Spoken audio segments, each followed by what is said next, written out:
There are four factors which directly affect the loudness of sound. Loudness of sound के हमारे पास four factors हैं जो उसको affect करते हैं या उनका इम्पैक्ट होगा लाउडनेस पे। A vibrational amplitude of source of sound. कोई भी ऐसी बॉडी जो वाइब्रेट करती है तो उसमें से साउंड प्रोड्यूस होता है और उसका एम्पलीट्यूड पे डिपेंड करता है। फर्स्ट फैक्टर एम्पलीट्यूड है।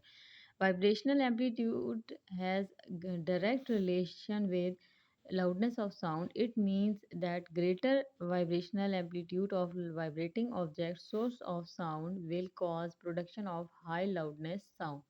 सबसे पहले उन्होंने कहा है कि एम्पलीट्यूड और लाउडनेस का हमारे पास डायरेक्ट रिलेशन होता है। तो ये हमने लाउडनेस के टॉपिक में भी पढ़ा था कि हमारे पास एम्पलीट्यूड और लाउडनेस का डायरेक्ट रिलेशन है। डायरेक्ट रिलेशन का मतलब ये है कि ये दोनों इक्वल में हैं। अगर इसका मतलब ये है कि एक चीज़ बढ़ेगी तो दूसरी चीज़ भी इंक्रीज़ होनी चाहिए और अगर एक चीज़ डिक्रीज़ होगी तो दूसरी चीज़ भी डिक्रीज़ होगी।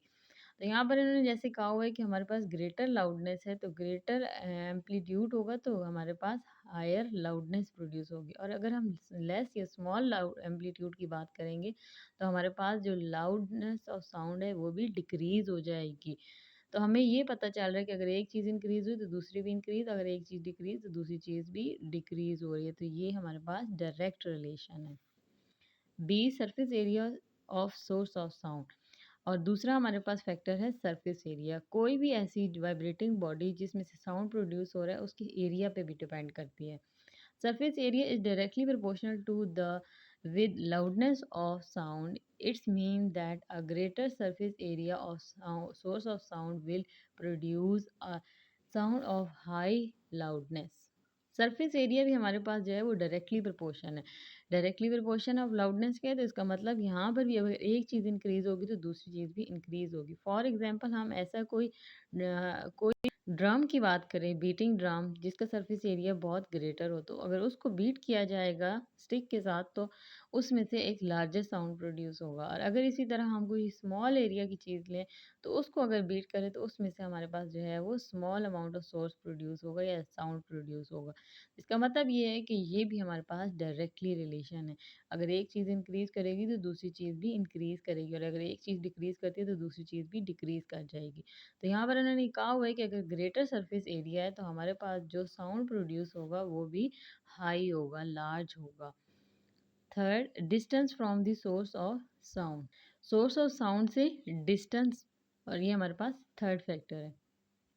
Distance of listener from source of sound has inverse relation with the loudness of sound wave. It means that shorter distance listener will feel more impact of loudness as compared to the long distance listener. सबसे पहले उन्होंने कहा है कि जो source of sound है जहाँ से साउंड प्रोड्यूस हो रहा है उससे डिस्टेंस लिसनर का इन्वर्सली रिलेट करेगा किसके साथ, लाउडनेस ऑफ साउंड के साथ। फॉर एग्जांपल अगर कोई भी चीज़ जहाँ से साउंड प्रोड्यूस हो रहा है और जो लिसनर है वो शॉर्टर डिस्टेंस पे खड़ा है तो उसको उस चीज़ की ज़्यादा आवाज़ आएगी, उस ऑब्जेक्ट की ज़्यादा आवाज़ आएगी। और जो लॉन्ग डिस्टेंस पे खड़ा हुआ है उस लिसनर को उस चीज़ की कम आवाज़ आएगी। फॉर एग्जांपल अगर कोई स्पीकर में कोई चीज़ का बोला जा रहा है, कुछ भी कहा जा रहा है, तो जो शॉर्टर डिस्टेंस पे खड़ा हुआ है उसको ज़्यादा क्लियर समझ आएगी और जो लॉन्ग डिस्टेंस पे होंगे उन्हें इतनी क्लियर आवाज़ नहीं आएगी, उन्हें इतनी जो है वो क्लियरेंस नहीं होगी, उन पे इम्पैक्ट कम होगा। जबकि जो शॉर्टर डिस्टेंस पे हैं उनको ज़्यादा अच्छा समझ आएगी। तो इसका मतलब ये हुआ कि अगर एक चीज़ इंक्रीज़ हो रही है तो दूसरी चीज़ डिक्रीज़, तो यहाँ पर हमारे पास इन्वर्स में रिलेशन हो जाएगा। क्योंकि शॉर्टर डिस्टेंस पे हाई इम्पैक्ट ऑफ साउंड है तो अगर शॉर्ट डिस्टेंस हो रहा है तो इम्पैक्ट ज़्यादा हो रहा है, तो इस वजह से ये इन्वर्स रिलेशन है distance. Fourth, the sensitivity of years of listener. Years की सेंसिटिविटी पे भी डिपेंड करता है कि वो कितने सेंसिटिव हैं। अगर कोई डिफेक्ट वाले ईयर्स हैं तो वो साउंड को इजीली नहीं सुन सकेंगे या उनकी अफेक्ट और होगा, इम्पैक्ट और होगा। तो इसलिए फोर्थ फैक्टर हमारे पास sensitivity of ears. The more sensitive ears can feel more effect of loudness. In other words, sensitivity level of ears has direct relation with loudness of sound wave. Sensitivity of years का भी direct relation है loudness के साथ। यहाँ पर उन्होंने कहा है कि अगर ज़्यादा सेंसिटिव ईयर होंगे तो उन्हें ज़्यादा अच्छी आवाज़ आएगी और अगर कोई भी अफ़ेक्ट होगा कानों में, ईयर्स में, तो उनको आवाज़ सही नहीं आएगी। तो एक अगर चीज़ ख़राब तो दूसरी साउंड कम होगा और अगर सेंसिटिविटी ज़्यादा अच्छी है तो इसका मतलब लाउडनेस ज़्यादा आवाज़ सही ज़्यादा क्लियर होगी। इसका मतलब यहाँ पे भी ये डायरेक्ट रिलेशन कर रहे हैं।